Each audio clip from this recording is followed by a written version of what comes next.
Hello and welcome to a new series called Good Old Lesbian Films, where I'll be reviewing exactly that, old but oh so good queer lady films. I've been wanting to do a review series of this type for a while now, firstly because of personal interests, and secondly even though we've come a really long way in terms of LGBT representation in the entertainment industry and queer female representation likewise, with movies such as Disobedience, Carol, Colette making waves, we still have a long way to go. And as a way of combining my love of movies and everything gay, as well as offering my own humble contribution towards a collective moving forward and finding ways of how we can do better for our community in terms of representation in the entertainment industry, I thought it would be interesting and hopefully fun to revisit some of the older movies that were made throughout the 20th century and contain lesbian themes. I wrote a whole introduction on this, which is what this video is all about, and I've actually written it down because I really just want to get this right. This means a lot to me personally, and I wanted to get my thoughts across accurately, so I wrote it all down, but I have really poor memory, so I kind of have to read it out, and I hope you'll forgive me for that. I'll try and make it as smooth as possible. I just really want to express myself as well as I possibly can. The way I'll be conducting these reviews is by reviewing individual movies from different decades, as long as they were produced before the year 2000.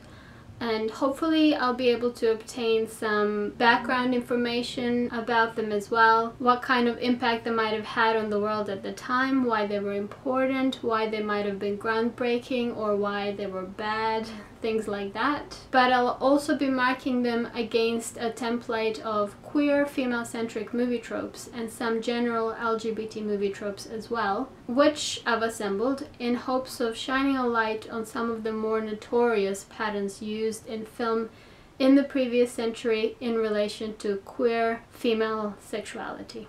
These films were often part of the package in which our stories were delivered to the audience time and time again, and would have informed and to some degree influenced the general population over the decades on how to feel about gay people and the LGBT community on how to feel about themselves. This is particularly true when it comes to some of the more harmful tropes and stereotypes, which back then, let's be honest, most of them were. And while these movies might seem outdated now with how far we've come in terms of social justice and general acceptance of LGBT, they are still part of cinematic history and part of our broader history. And unfortunately, many of these harmful tropes and stereotypes are still used to this day, which makes the old movies, even if outdated, still relevant.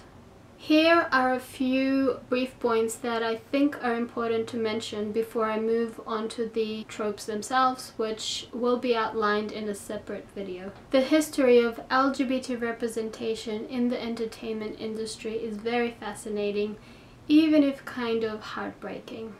With Hollywood being the epicenter of cinema for much of the 20th century, the Motion Picture Production Code, also known as the Hays Code, that was in effect in the US from 1934 until 1978, rigidly censored movies from showing anything that was considered indecent and would lower the moral standards of those who see it, quote unquote. While this prohibited positive portrayal or a happy outcome of anything that fell in the category of criminal, this also included censoring and altogether omitting anything that was considered perverse, including interracial relationships and homosexual relationships.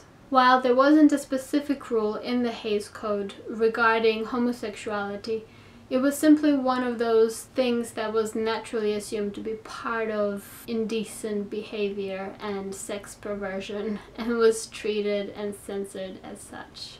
For example, a protagonist of a movie could never be explicitly queer, They had to be queer-coded, their sexual orientation buried within subtext. On the other hand, if there were characters who were more explicitly queer, they were portrayed in a negative light and would be punished within the story, oftentimes facing the harshest of penalties, which was death.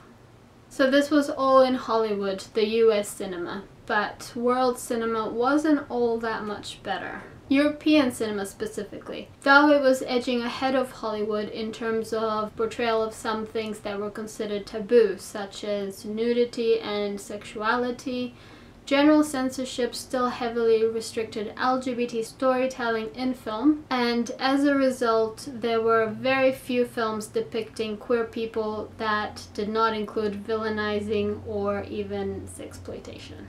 For this series, I would like to try to cover movies from a variety of countries and a variety of decades, hoping to have a good variety overall in selection, meaning I'll be reviewing films that were produced as recently as 18 years ago, as well as the black and white films. However, my main criterion is to focus on films with queer female characters and or lesbian themes, meaning narratives related to characters who are explicitly portrayed as lesbian, bisexual, or sexually fluid, or are otherwise implied to be so through queer coding or subtext.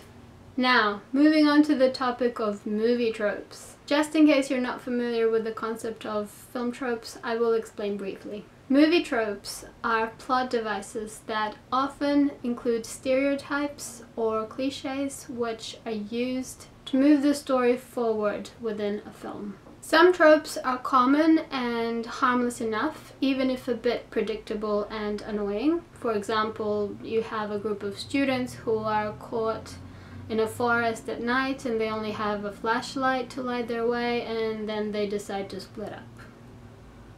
You can imagine how that's going to turn out, but you can see that this cliche is set up deliberately as a way of driving the plot forward in the direction the storyteller has in mind. And while this particular trope has been done and overdone and is so very predictable, at the most it's just a lazy, unoriginal way of telling a story, but with harmless enough consequences. On the other hand, in the case of LGBT representation, most of the tropes applied to tell our stories have not been as harmless, unfortunately.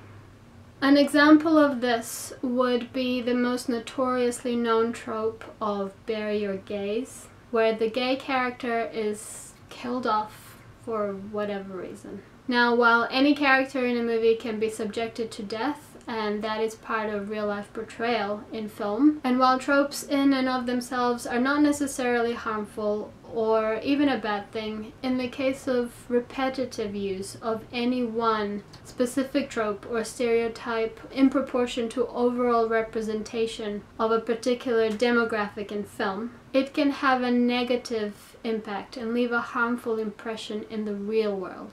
In the case of bury your gays trope specifically, in juxtaposition to the high percentage of LGBT hate crimes, death rates, and percentage of LGBT suicides in the real world, perhaps the trope is more harmful than initially assumed. This is one of the more notorious and harmful LGBT tropes in film, if not the most harmful one. But there are others, as well as LGBT stereotypes such as the effeminate, emasculated male villain, or the transgender sex worker working on the street corner, just to name a couple.